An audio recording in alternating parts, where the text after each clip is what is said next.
what's really wrong is the softness of this world. Everybody's not a winner. There is failure. There is tons of defeat. We have to get that back. That's growth. That is growth. We have to, everything everybody has, I'm glad everybody has a voice.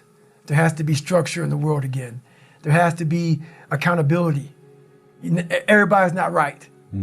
Everybody's not right. Kids are kids, you know, and it kind of stems from there. People have to get a little bit of toughness back, a lot of toughness back, because the backbone of this world is built off of toughness. Not like I got to go out there and do push-ups and pull-ups and shit like that. It's not about that. Toughness is accountability. You're not always right. There's so many things I can say about this.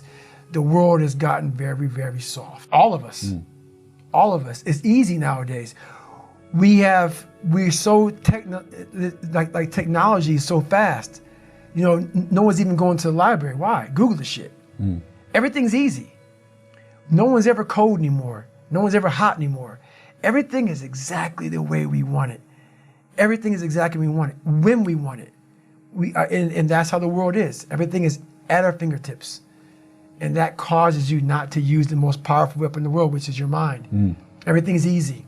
So when things get hard, how the hell can you rely on your brain when you don't know how to, because everything's so easy? So we're not utilizing it enough because everything is just there. And a lot of people, like for instance, I see men and women now are almost all the same. I see women carrying bags. I see women opening their own doors. Like this whole world is kind of meshed into one big person. All these customs and courtesies, all these things are just gone. Like, you know, the second that bell rings when the daggone airplane parks, everybody's just up.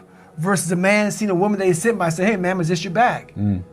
It's all these small things. It's all these small self-disciplines. We're always rushing, aren't we? We're rushing everywhere. We're rushing. People aren't holding doors. It's all these small things, these small disciplines. Why do you make your bed in the morning time? When I was in the military, I never forgot. I was like, why the fuck are we folding our shirt up this way? Why? Why am I making these hospital corners 45 degrees and then folding my bed back 6 inches, the size of $1? Why am I doing this? All these small things that we do in life are building your mind up for discipline. And all those disciplines are gone. So that's the one thing that we're definitely missing is self-discipline. No one's gonna save you. No one's gonna come out of the woods and say, hey, I got your back, man. I wanna take you from all this shit. Some people get that, but very few of us do. So the only person coming to save you is yourself. And that's what the book's about, man. Don't look around the corner hoping, I wanna sit on this couch and hope for a fucking miracle. It might come to that 1%, but it ain't coming to most of us.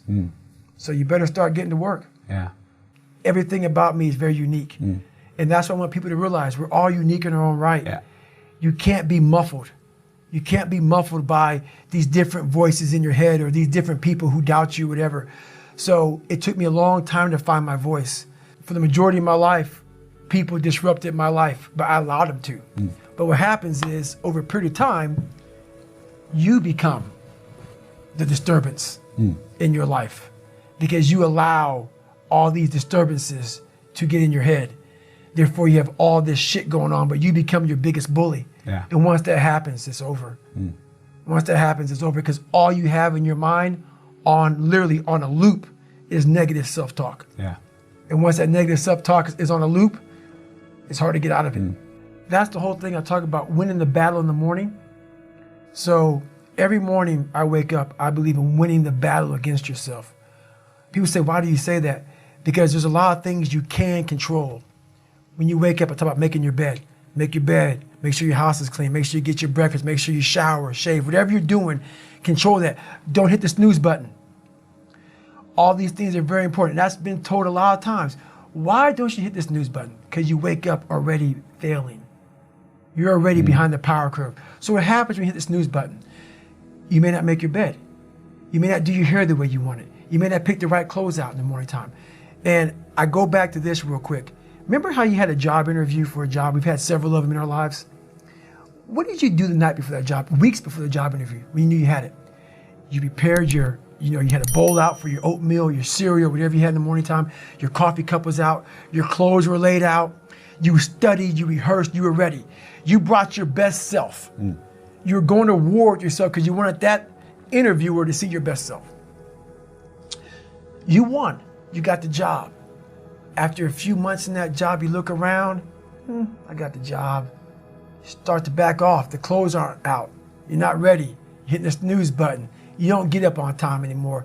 You realize that you can still have this job and not be your best self. The interview you is gone. Your job is gone. You have your job, but the interview you is gone. So winning the battle in the morning time is just that. It's that you wake up in the morning time and you own all this stuff, because once you leave your house, the world then gets at you. And that's why I believe in not getting up in the morning time and checking your phone immediately. Everybody does that. They get up, the first thing they do is grab their phone, look at the phone. Maybe bad news on there. So how's your day start off? I don't go to the gym. I don't make my bed. You're caught up now on that phone. That's how your day starts. You lost control. So once you win that battle in the morning time, then once you go out, now you've won. You go outside your house, you may lose your job, you may have a bad hit, but you won something. So you're going into battle having already won something. Having already won. So then if you hit the snooze button, you go out, you just defeated already. You're behind the power curve. Now you've won something. You feel better about yourself. So now you're able to take these hits along the way. Yeah. So that's the mindset that I think it's important to bring with you every day you go, everywhere you go in life. Win what you can. You want to be in control of your mind. You want to be in control of your mind.